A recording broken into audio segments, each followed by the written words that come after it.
ಕತ್ತಲೆಯನ್ನು ಮೀರಿ ಬೆಳಕು ನೀಡುವುದರಿಂದಲೇ ದೀಪಕ್ಕೆ ಬೆಲೆ.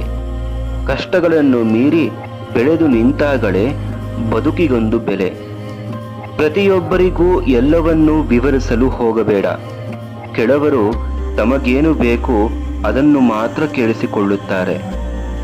ಕಷ್ಟ ಪಡಬೇಕಂತೆ, ಇಷ್ಟಪಟ್ಟಿದ್ದು ಸಿಗುವವರೆಗೂ. ಬೆಳೆಯಬೇಕಂತೆ, ಹೀಯಾಳಿಸಿದವರು ತಲೆ ಎತ್ತಿ ನೋಡುವವರೆಗೂ. ಒಬ್ಬ ವ್ಯಕ್ತಿ ತನ್ನ ಜೀವಿತಾವಧಿಯಲ್ಲಿ ಮಾಡುವ ಒಳ್ಳೆಯ ಕೆಲಸಗಳಷ್ಟೇ ಅವನನ್ನು ಜನಮಾನಸದಲ್ಲಿ ಚಿರಂಜೀವಿಯನ್ನಾಗಿಸುತ್ತೆ. ಯಾರ ಹತ್ರನೂ ಪ್ರೀತಿನ ಭಿಕ್ಷೆ ಕೇಳಬೇಡ.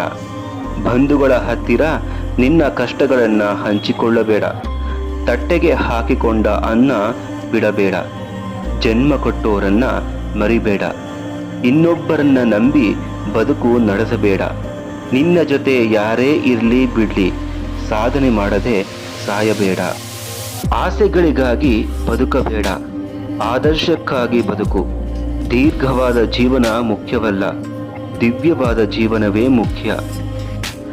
ಹಸಿದವರಿಗೆ ನೀಡಿದ ಅನ್ನ, ಬಯಸಿದವರಿಗೆ ನೀಡಿದ ದಾನ, ಅವಶ್ಯಕತೆ ಇದ್ದವರಿಗೆ ಮಾಡಿದ ಸಹಾಯ, ಇವು ಸಾವಿನ ನಂತರವೂ ನಮ್ಮನ್ನು ಬದುಕಿಸಬಲ್ಲ ಸಂಜೀವಿನಿಯಾಗಿರುತ್ತದೆ. ನೀ ಚಿಗುರುವೆ ಎಂದು ತಿಳಿದಾಗ ನಿನ್ನನ್ನು ಚಿವುಟಲು ಬಯಸುತ್ತಾರೆ. ಅವರನ್ನು ಎದುರಿಸಿ ನೀ ಮರವಾಗಿ ನಿಲ್ಲು, ಅವರೇ ನಿನ್ನ ನೆರಳನ್ನು ಬಯಸುತ್ತಾರೆ. ಕಷ್ಟದಲ್ಲಿ ಇರುವವರನ್ನು ಕಂಡು ನಮ್ಮ ಮನಸ್ಸು ಮುರುಗಿದರೆ ನಮ್ಮನ್ನು ಹೆತ್ತವರು ಹೇಳುತ್ತಾರೆ ಜನ್ಮ ಸಾರ್ಥಕ ಎಂದು. ಕಷ್ಟದಲ್ಲಿ ಇರುವವರನ್ನು ಗುರುತಿಸಿ ಸಹಾಯ ಮಾಡಲು ಮುಂದಾದರೆ ಭಗವಂತ ಹೇಳುತ್ತಾನೆ ನನ್ನ ಸೃಷ್ಟಿ ಸಾರ್ಥಕ ಎಂದು.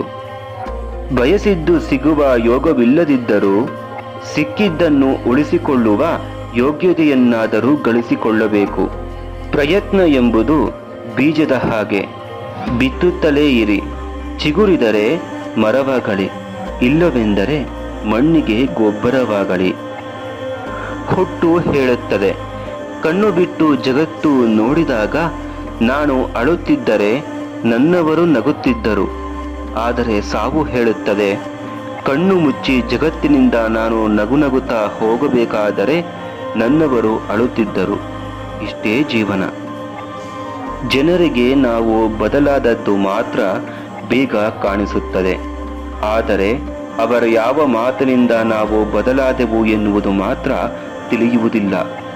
ತಂದು ಹಾಕದವನು ತಂದೆಯಾದರೇನು, ಮಾಡಿ ಹಾಕದವಳು ಮಾತೆಯಾದರೇನು, ಮರ್ಮ ಅರಿಯದವಳು ಮಡದಿಯಾದರೇನು, ಗುಣವರಿಯದವನು ಗಂಡನಾದರೇನು, ಸಹಾಯ ಮಾಡದವನು ಸ್ನೇಹಿತನಾದರೇನು, ಮಾನ ಕಾಯದವಳು ಮಗಳಾದರೇನು, ಮನೆಗಾಗದವನು ಮಗನಾದರೇನು. ಜೀವನದ ಪ್ರತಿಯೊಂದು ಪಾತ್ರಕ್ಕೂ ಒಂದೊಂದು ಗಾತ್ರವಿದೆ. ಅರಿತು ನಡೆದರೆ ಬಾಳನಾಟಕ ಸುಂದರ, ಮರೆತು ವರ್ತಿಸಿದರೆ ಜೀವನ ಹರಿದ ಹಂದರ. ವಾದ ಪ್ರತಿವಾದದಿಂದ ಖಂಡಿತವಾಗಿಯೂ ಉತ್ತರ ಸಿಗುವುದಿಲ್ಲ. ನಮ್ಮ ಒಂದು ಮೌನ 1000 ಪ್ರಶ್ನೆಗಳಿಗೆ ಉತ್ತರ ನೀಡುವುದು.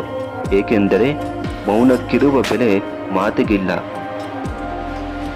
ಬದಲಾವಣೆ ಅನಿವಾರ್ಯ ಅನ್ನುವಷ್ಟು ದೊಡ್ಡ ಪೆಟ್ಟು ಬಿದ್ದಾಗ ಮಾತ್ರ ಮನುಷ್ಯ ಬದಲಾಗುತ್ತಾನೆ. ನಾನೇನು ಸ್ವಾರ್ಥಿಯಲ್ಲ, ನಾನೇ ಹೆಚ್ಚು ಅನ್ನೋ ಜಂಭನೂ ನನಗಿಲ್ಲ.